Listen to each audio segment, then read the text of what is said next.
everybody. We're having coffee again. Hey Cindy, how are you doing? I'm Cindy and this is Jeannie. And Jeannie, I didn't tell you what I wanted this episode to be. I know, and that's really unusual. Usually we discuss like what we're going to talk about, and I have a big idea, but I have no idea. Okay. Well, because you're usually so spontaneous and you can be so funny.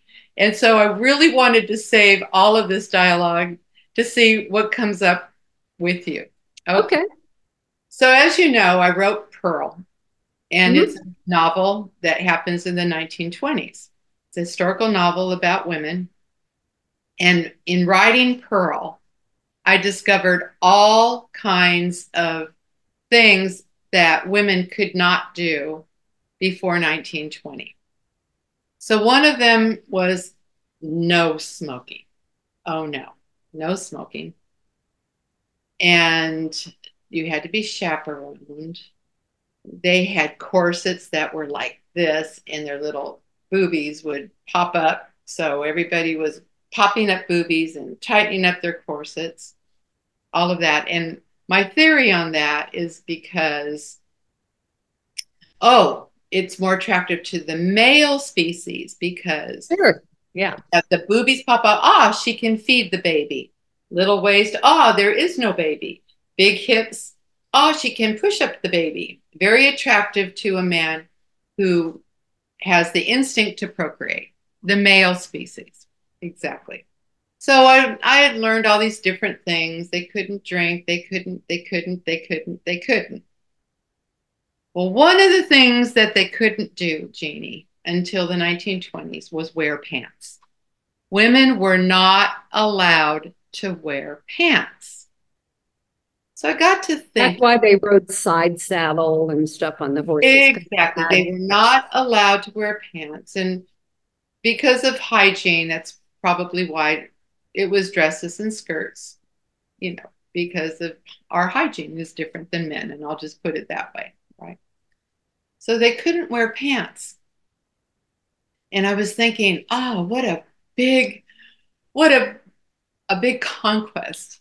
Women could now wear pants. And of course, Chanel, she, Coco now. Coco Chanel, she went crazy on fashion and pants and all this stuff. So fast forward, now we're at 2024. And I was thinking, you know what? Maybe we should allow men to wear dresses. Okay. I thought, okay, maybe there are men that want to wear dresses, but it's not socially acceptable. Well, when I was at the beach in Redondo, I saw this man. He had dark hair like this. And then he was bald up here. So he was completely bald here, shiny bald, dark hair around here. I would say in his 40s. And he had the cutest sundress on. It was white with little pink butterflies all over it and little buttons down here. But he had this chest hair that was out here, big on his arms. Yeah, you've lost me here, just saying. And You what was know, happening was people were walking by just going, okay. And I looked at him and I really wish I had interviewed him now. But the men that were walking by would do this. Ah, they were like horrified like this. And I thought, I wonder what it was like back in the 1920s when people would look at a woman with pants and go, "Arr, arr," and maybe that's where we're going, Jeannie. Maybe we I should. hope not. I I thought, sincerely hope not. but I was thinking But that, if you look back in the ancient Greeks and Romans, men wore togas. yes, My husband worked over in Saudi Arabia and the Middle East, and they wear what they call tobes. So okay, they wear these, they're like, like long things. I mean, I guess you could say it's a dress, but it's like a desert type of thing.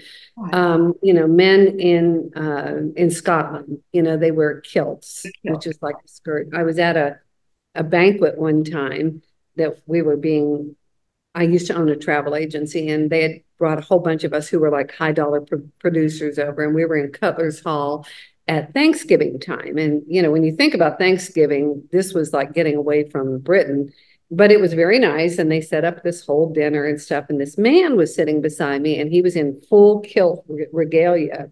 Uh-huh. And he leaned over and he said, many people ask if anything is worn underneath this kilt. And I'm just looking at him and he said, and I'm here to assure you, everything works just fine. Yeah, Probably more than I needed to know. exactly. So my mind started drifting in this, and I thought, I don't know if you've been out shopping lately, but the dresses that I've seen in the stores, and I haven't been out there in the last couple months, were just plain ugly. They're just ugly. They, in my opinion, I can't wear them. They look like turn of the century 1900 farm dresses or something. I don't know what the deal is with these dresses. And so I thought, well, maybe They like the granny dresses that people not wore in granny the dresses. 60s. They were just Oh. ugly. I went to Kohl's and I said, no, they're long. I mean, anyway, the dresses that I saw at the store, and maybe other people would see that too. But I was thinking, wonder if somebody started a man's dress line, because they've got all of this stuff with the woke, um, they have woke clothes and, with the rainbows and all that stuff. And I thought, well, maybe they should start a man's dress line because of the way things are these days. I am totally opposed to that. And, and it's just, I mean, to me, I want, you know, and, this whole thing, and I don't want to get into the gender ideology, but I will say this. I will say this. So when people have gender reassignment surgery, Uh-huh. they only choose from two genders. They either become a man or a woman. Hello? They don't become a freaking unicorn. Right. Okay. So let's just lay that to rest. There are two genders. Okay. And for me personally, Right. seeing a man in a frilly sundress, would totally make me throw up. Oh yeah, And it it would was it make me was challenging. feel good about being a woman. It was challenging, but you and I talked a couple of chats ago about no judgment, right? So Well, no judgment, but it was, there is, for me, there's discernment. yeah, discernment. And I don't want to see it, you Yeah, know? but it was challenging. Yeah. And the way that people were reacting to this man, and he just kind of kept looking, he had this expression on his face. He was doing it to get noticed. Yeah. You know, But anyway, and I want, so, but I to want pretend like, oh, these people are looking at me. Well, yeah, you no, did that. that's what I'm thinking. So my question with this is don't be surprised because things have gotten so weird from what we're used to. If one day you walk into a Target or a Walmart and in the men's department there'll be these dresses because I think things have gotten that. Anything's possible. Anything is possible. But, here's the thing. It's how we brand ourselves. Right. You and I have talked about the fact that, in probably about 8 years ago, I happened to discover Carol Tuttle's work, Dressing Your Truth. And it's not on like do you remember the old makeup, the summer, winter, fall, Yeah, yeah, spring, sure. all of that? It's Oh, not like that. It is about your energy type. And ah, even down to, the way you scribble or doodle and the way you walk and the energy. And so there are four different energy types, 1, 2, 3, and 4. Well, I okay. have three sisters. They're all type 2. Type 2 is soft, sentimental. They look good in pastels. They walk with their feet close to the ground. They save everything, like pictures and Uh-huh. newspaper clippings, and they have S curves in there. And they even stand, with S curves and stuff. Well, I'm a type 3, which is like the bull in the china shop, and I just like charge through and, all. And I always felt like there was something wrong with me, So you what know. does type 3 wear? Because you always Well, look very classy. You always hello. Hello. Like this. And So you've called me a type one. Am you are a type one. am I dressed type one? And I have a secondary type one. You know, it's one of the reasons we get along so well. But type ones, you have this airy, upward movement, this happiness. You have like little stars in your eyes and your cheeks. And no, I'm serious, you do. And you know, you can wear something like you're wearing now. It just looks precious. You like to put everything out so you can see it. Yes. Okay. You have too many projects going at one time. And most of the type ones are late for everything. Okay. And Oh, I want to address that because uh-huh. you're right, except for this man I was doing business with, very Mhm. wealthy man, a gazillionaire, and he wanted to help me with recording. So he gave me money to go to Nashville and record a lot of songs. And the first meeting we had, I came in and I was about not quite 10 minutes late, but I was about 8 or 9 minutes late, right? And I came in and go, hey, yeah, like this, that. And he said, Cindy Lou, he said, you told me you'd be here at noon. And I said, yeah, but and he said, it makes you a liar. Whoa. What?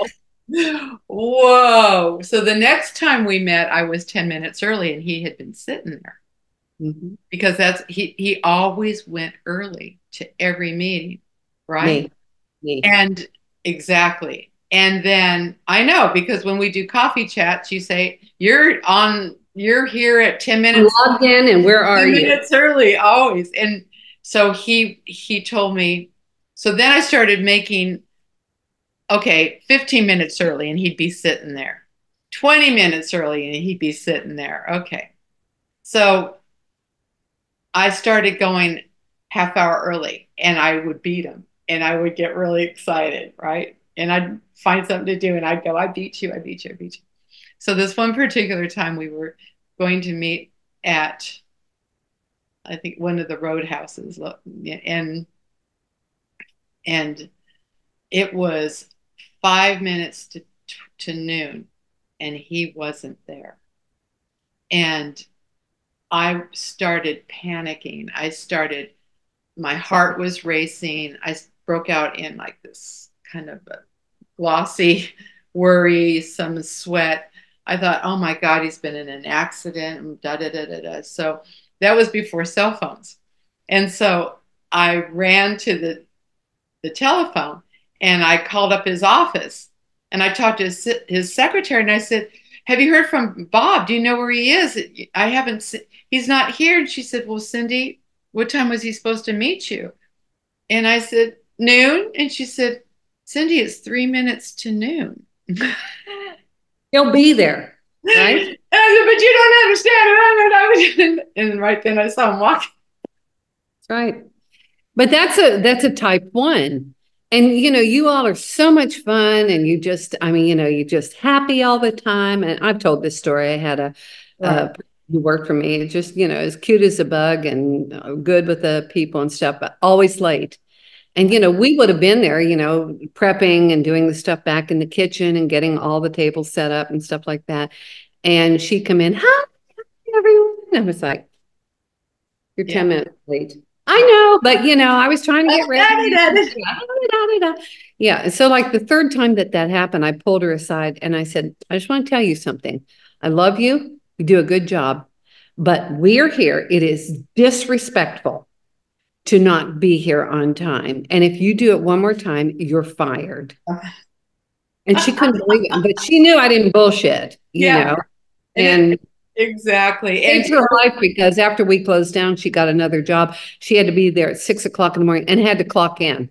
yeah, Hello, there I you saved go. her life. It was good So training. that's type one. Type two is the soft, subtle woman, you know, very sentimental, very soft, you know, very, you know, walk with feet to the floor. Type three is the rich, dynamic woman. I can't tell you how much money I have saved now that I don't even look at other clothes. If it's not in my genre, my colors, my, you know, the what looks good for me, the fabrication, I Yeah. need texture. I need, like my jewelry has to be have substantial and all of that. And I walk with purpose, boom, boom, boom, boom. But when I discovered my type, it was like someone had just tapped me on the head with a little wand and it said, it's okay to be you. And Oh, Carol Tuttle is actually a type 3 too. So I was that. And then type 4 is the elegant, self-contained person. Almost all of the fashion models are type 4s. You can like split their face down in the middle and they're both sides are the same. They have like a straight line, they have the chiseled jaw. They can wear black and white successfully, just beautifully. And what they like to do is they like to develop a program that is duplicatable. oh, okay. Yeah. And so that other people can follow it, but it's very structured, so that's the type. And if anyone is interested in it, just go to, and you can take a quick free quiz Uh-huh. online, Uh-huh.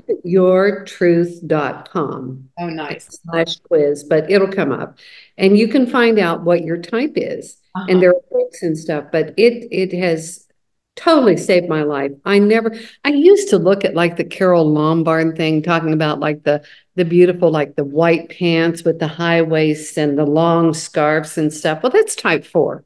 Uh-huh. Okay. And I would look at that and I would go, and I would buy stuff and I would go, I mean, this looks like I got dressed in a closet, with my eyes closed. And I'm not doing it. So, just having a little bit of knowledge and power, and here's my thing too. I have like zero patience. I have gotten better, but I used to say I can't even spell patience, because like, come on, come on, come on, come on. Yeah. And so when you were talking about like men in dresses and a man's dress sign, I mean, first of all, I just want to go. I'm just going to go over there and just slap the snot out of them. To me, it just like, it's so gratuitous to me. Yeah. But Well, that's what I was saying is people are going to do what they want to do. wonder if, let's just say, I thought I was having this thought and I thought, oh my gosh, wonder if we walk into a store and they're going to have a whole line of dresses for men, you know? Great. We can identify the enemy. That's good. I like when they put their uniforms on. Speaking of which, I dated this guy one time and he drove a Harley, Uh-huh. and he wasn't a big guy, but he came one time over to pick me up and he had the do-rag on and the leathers and the boots and all that. And I was just kind of looking at him like, okay. And so he said, yeah, he said, well, my friends and I were going to do this ride to downtown Dallas for, some sort of thing. And I said, oh, that's so sweet. And I said, and you put your costume on. Well, he got so pissed off. He's like, it's not a costume. I said, really? What do you call it then? You got this, you got that. Oh man, he got huffy.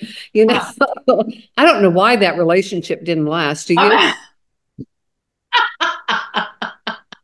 Okay.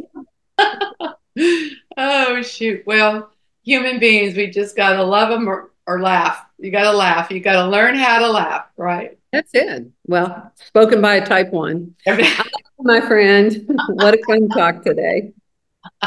Okay, well, this was fun. See you later. See you soon. Okay, Bye. bye bye. There. Love you.